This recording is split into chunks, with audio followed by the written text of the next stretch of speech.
In the early hours of the morning, a North Korean military operation unfolds deep within a mountain complex, just over 100 miles from the Chinese border. Technicians hurriedly remove camouflage netting from entrance to a concealed underground bunker. This bunker, hidden to evade detection by American spy satellites, houses a massive truck whose sole purpose is to transport the Hwasong-15 Intercontinental Ballistic Missile (ICBM). Taking advantage of heavy cloud cover to mask their movements, North Korean forces carefully back the truck out and begin positioning the towering 40-foot missile for launch. The missile is taller than a two-floor home and has the power to destroy several square miles of densely packed city. The launch command officer picks up a phone, hardwired straight into an underground telephone line that's connected directly to Kim Jong-un. The North Koreans have to resort to primitive telephone technology to ensure the United States or its allies are not listening it somehow. On the other end, the North Korean dictator gives a single word. Then, the Hwasong-15 Intercontinental Ballistic Missile fires its main engine, shaking the entire launch complex to its core. 2 seconds later, the missile proves to be in good operation and lifts off the ground. 1,000 miles above the Earth, the United States space-based infrared system immediately detects the thermal plume of the massive rocket. A low Earth satellite sends an immediate flash alert to the Berkeley Air Force Base in Colorado, brother and sister units across the broad web of US missile defense, and to the commanders of every US geographical command.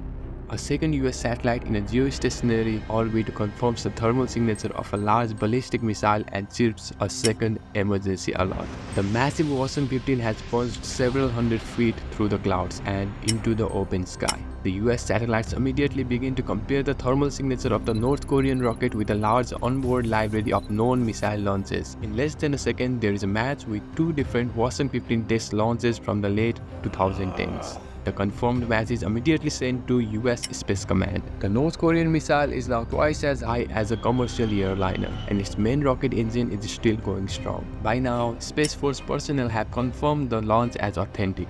An emergency flash is dispatched to US forces in South Korea and across the Pacific. It's impossible to know where the missile is headed this early in its flight. Via a hotline to the Department of Defense and the White House, the alert is out. North Korea has fired a ballistic missile, possibly tipped with a nuclear warhead. The main engine on the Hwasong-15 shuts down as it runs out of fuel. A second later, the second stage engine fires as it prepares to exit the Earth's atmosphere. Meanwhile, an aide rushes to interrupt a meeting between the President of the United States of America and the leader of a partner nation. There is no time for formalities, and the president is practically dragged out of the room so he can be informed North Korea has launched a nuclear attack. Target is still unknown. The president immediately heads for the highly restricted and secretive situation room in the heart of the White House. From there, he'll be able to communicate with American forces around the world and be fed real-time tracking data from various American assets. US Space Command issues an order for radar installations in South Korea and Japan to begin tracking the North Korean launch. Sea-based spy-1 radars on American naval vessels are networked into the massive surveillance effort tracking the North Korean missile. But the United States still lacks the capability to rapidly destroy a missile during this initial phase. So for now, all US assets can do is watch and gather data which will help determine where the missile is headed and which missile defense assets to activate. With a nuclear threat confirmed, the United States Secret Service begins preparations to move the president to a secure and highly classified location. If the missile is aimed at the White House, the president has less than 40 minutes to vacate.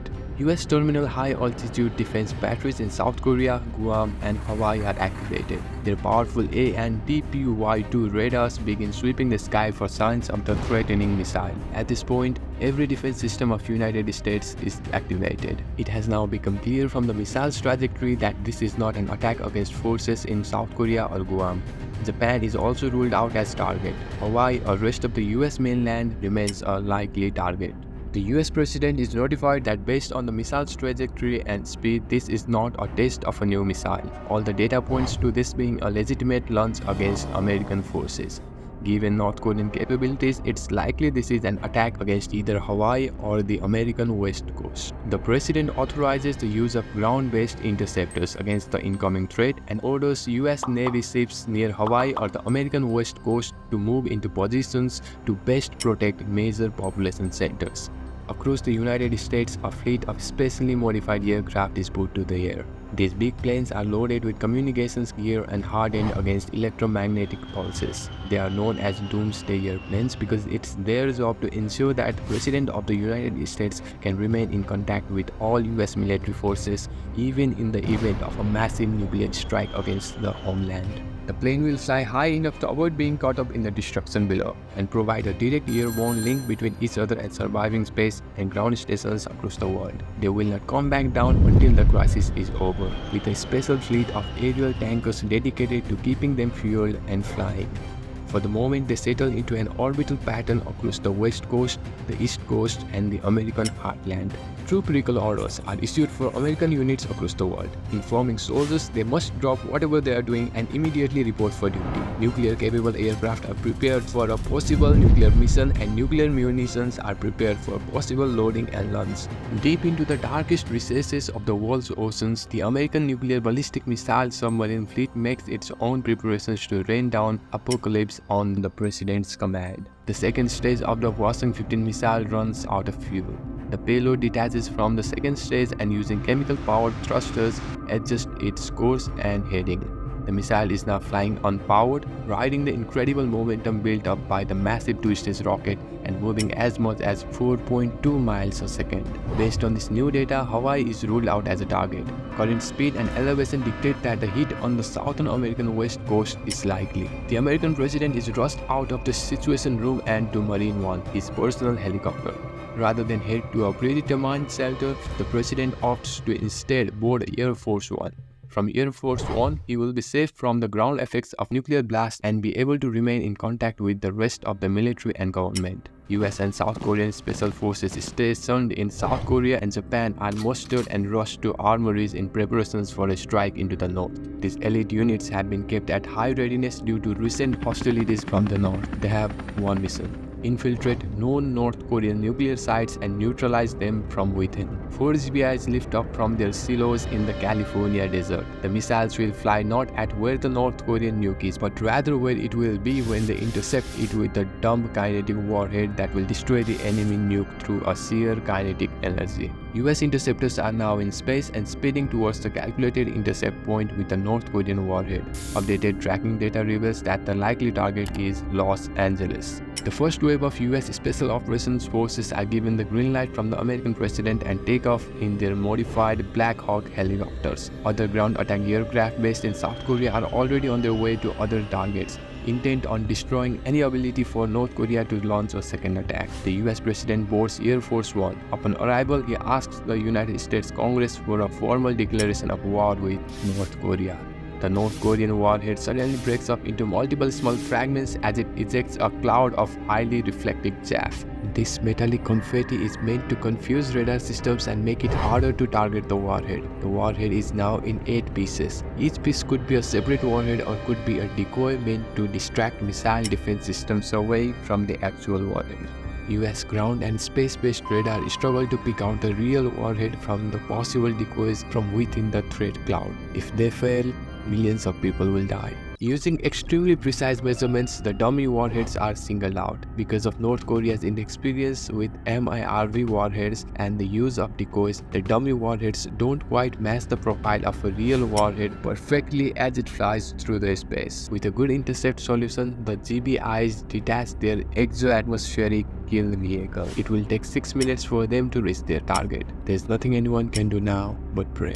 On the way to the United States, China has also launched its own rapid response forces into North Korea. Elite Chinese troops penetrate North Korean airspace in fast transport helicopters. Their goal is the same as the Americans: seize Kim Jong-un's nuclear arsenal before it can be used again, and before it's taken over by the US. With both American and Chinese troops headed to the same objective through this attack now has the possibility of sparkling all-out war between the US and China. American EKVs scream through space at over 4,000 miles an hour. They are just seconds away from a successful intercept or a catastrophic failure. The first EKV screams past the intercept point, missing the North Korean weapon by a dozen miles. The second EKV hits.